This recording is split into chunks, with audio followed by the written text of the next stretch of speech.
Friday. We're in the staff room. Teachers are milling about eating lunch. But you've seen that. Teachers always eat so healthy.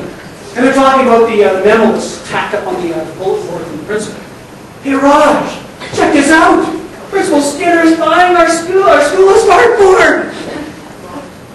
Oh, you can't do that. That'll never work. Obviously, there are blockers on every staff.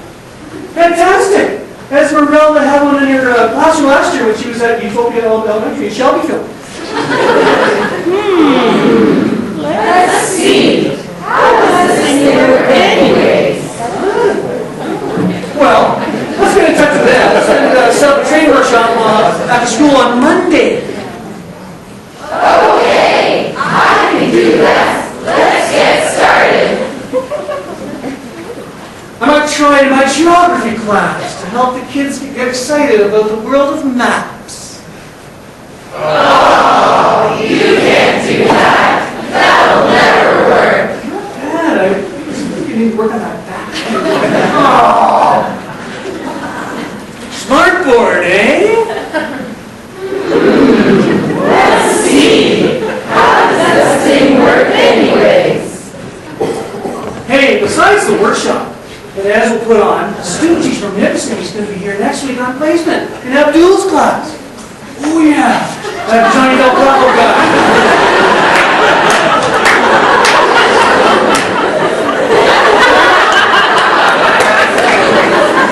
PJ hasn't seen that movie, so don't give it away. He was here last fall. He's just like already. We can learn from him. Okay, I can do that. Let's get started. Now, obviously, when all dust settled in this fictitious scenario, Riverside did get their smartboard, and like in a lot of the schools you will be in next year and in your teaching career, these same kinds of scenarios will take place. Some kind of initiative will happen in your school. In this case, I'm emphasizing technology, but it could be something like character education, numeracy, literacy, any other of these ministry directives that come down from on high. And your staff will react to that. Some will be enthused, some will be a little confused and slower to take action. There will always be that set of early adopters, like I call them the enablers, but stereotypically, I have a feeling, kind of a karma pulse on the group at Nipissing University. I think you have that potential to gravitate a little more towards that enabler side than perhaps the blocking side. But keep in the back of your mind, there's nothing unhealthy about that thought in your personal profile. It's always good to be balanced. Now the equation, just to get a little more compartmentalized. I've done a number of research studies on human behavior. In fact, when I did my master's degree, I actually studied adolescence and nutrition practices. I wanted to find out if there was any way in the world I could change the way teenagers eat. I could teach them, give them all kinds of knowledge, teach them how to shop, teach them how to prepare their foods, and perhaps they would eat, in this case I was studying heart health, they would eat in a more heart-healthy fashion. And then I'd actually analyze their diet and I'd find out objectively, did they score better in terms of their nutrition practices than prior to the treatment. And sure enough, after all my research was finished and following up on further research projects, I've identified that there is actually an equation that helps us explain this behavior phenomenon. What makes us do what we do? In this case, I relate it to technology. Probably all of us have a hidden desire to use technology at some level. It could be very subtle. It could be managing your class information. It could be helping keep yourself organized with lesson planning and that type of thing. It could be something really overt, though, in engaging your class in an interactive activity. But the bottom line is we do want to integrate in some fashion. How do we get there? Well, if you look at theory, you can really focus on three areas: knowledge, skills, and attitude. The easiest part of this change process is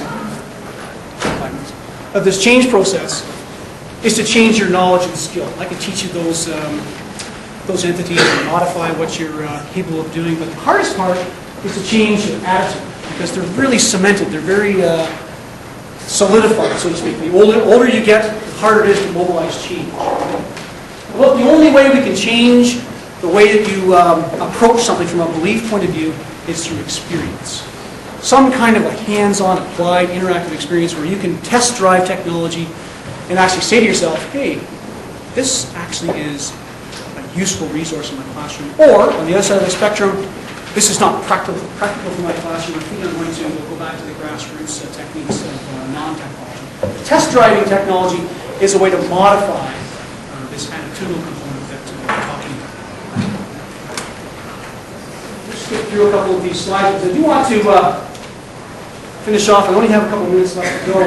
I'll post the PowerPoint to my website if you're interested in going back to some of these slides I'm skipping over. This is something I do find I get hung up on a lot when I'm in classrooms supervising student teachers. Often there's an overemphasis on product, the finished result of whatever the activity was. Maybe it was an essay, perhaps it was a piece of art, perhaps it was a speech, whatever that was. But the product often is overemphasized. The rubric is going to capture that objectively and come up with some kind of a mark. I encourage you as new teachers to open up your spectrum a bit and look a lot at the process, the experiential part of the activities, and look for some value in that. Place some value in that part of your experience. In my title, I asked the question, where do you fit into this entire equation? And my analogy here is the driver. Realistically, you are at the steering wheel. You are the person behind the controls. I think one of the most important elements of the classroom is the classroom teacher. Sure, we can have amazing resources, we can have amazing administrators, we can have outstanding students. That teacher element is such an influence in what happens in the classroom. So I remind you to value your influence in the success of the classroom. I also talk about emotions, and I mentioned that earlier. I hope a lot of you go away from this short chat we've had this morning, realizing that that part of your dimension is something that maybe you need to spend some time thinking about. What is your emotional mindset when it comes to technology? Are you pro-technology or anti-technology? What's the rationale underlying that? Usually the emotional element is sometimes undiscovered.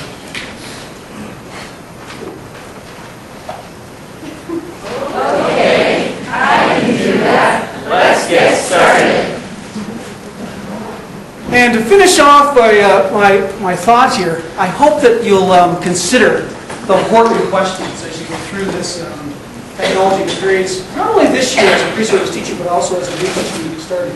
Take time to ask those questions about yourself and your students, because I think you will find that it will guide you in the right direction. Sorry about the tight timeline. I wish you all the best with your workshop today.